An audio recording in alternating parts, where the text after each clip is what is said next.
ওয়ার্ডের কাউন্সিলর তথা মালদা জেলা পরিষদ জেলার সহসভাপতি এবং ইংলিশ বাজারের প্রাক্তন ভাইস কাউন্সিলর বাবলা সরকার ওরফে দুলাল সরকার, তিনি তার বাড়ি থেকে বের হচ্ছিলেন। সেই সময় বাইকে চেপে আসেন তিনজন দুষ্কৃতী বলে খবর, এবং সেই দুষ্কৃতীর ছোড়া গুলিতেই কিন্তু বাবলা সরকারের মাথায় গুলি লাগে এবং লুটিয়ে পড়েন সেখানে তিনি, এবং তারপরেই তাকে সেখান থেকে উদ্ধার করে মালদা মেডিকেল কলেজ হাসপাতালে নিয়ে আসা হয়। প্রাথমিক খবর যে গুলি লেগেছে তার মাথায়, এবং তারপরেই কিন্তু গোটা ঘটনাকে কেন্দ্র করে ব্যাপক উত্তেজনা ছড়িয়েছে গোটা এলাকা জুড়ে, এবং তার অবস্থা কিন্তু আশঙ্কাজনক অবস্থায় রয়েছে জানা যাচ্ছে হাসপাতাল সূত্রে।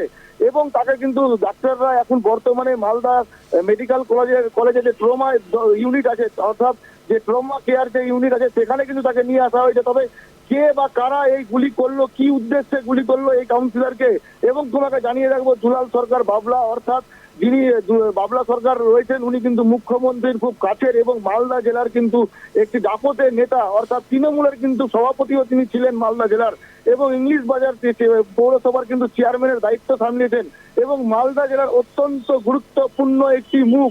অর্থাৎ এই বাবলা সরকার একাধিকবার কিন্তু এমএলএ প্রার্থী হয়েছিলেন, এবং এই বাবলা সরকারকে কিন্তু মুখ্যমন্ত্রী খুব কাছের এবং বাবলা সরকারকে কিন্তু খুব স্নেহ করেন।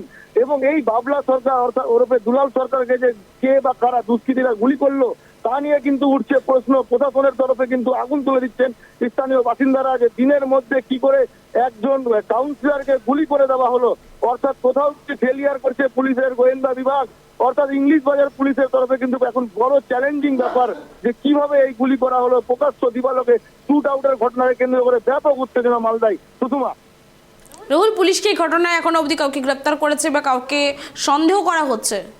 দেখো, এখনো পর্যন্ত কিন্তু পুলিশের তরফে কোনো কিছু জানানো হয়নি। তবে ঘটনা ঘটার সাথে সাথে কিন্তু স্থানীয় পুলিশ কিন্তু সেখানে আসেন, এবং যে এলাকায় ঘটনা ঘটেছে সেই এলাকার সমস্ত সিসিটিভি ফুটেজ কিন্তু পুলিশ খতিয়ে দেখছে, এবং স্থানীয় বাসিন্দাদের সাথে কিন্তু পুলিশ তদন্তের সাথে কিন্তু জিজ্ঞাসাবাদ শুরু করেছে।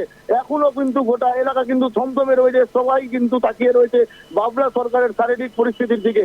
সুষমা, ধন্যবাদ রাহুল। একদমই যে খবর উঠে আসছে প্রকাশ্য দিবালোকে দুষ্কৃতীদের হাতে গুলিবিদ্ধ মালদার ইংরেজ বাজার পুরসভার 22 নম্বর ওয়ার্ডের কাউন্সিলর তথা জেলা তৃণমূলের সহসভাপতি বাবলা সরকার। প্রাথমিকভাবে জানা গেছে একটি বাইকে চেপে তিনজন দুষ্কৃতী এসে তৃণমূল নেতা বাবলা সরকারকে লক্ষ্য করে পরপর গুলি চালায়। একটি গুলি লাগে তার শরীরে। প্রাথমিকভাবে খবর গুলি লেগেছে তার মাথায়। অবস্থা একদমই সংকটজনক।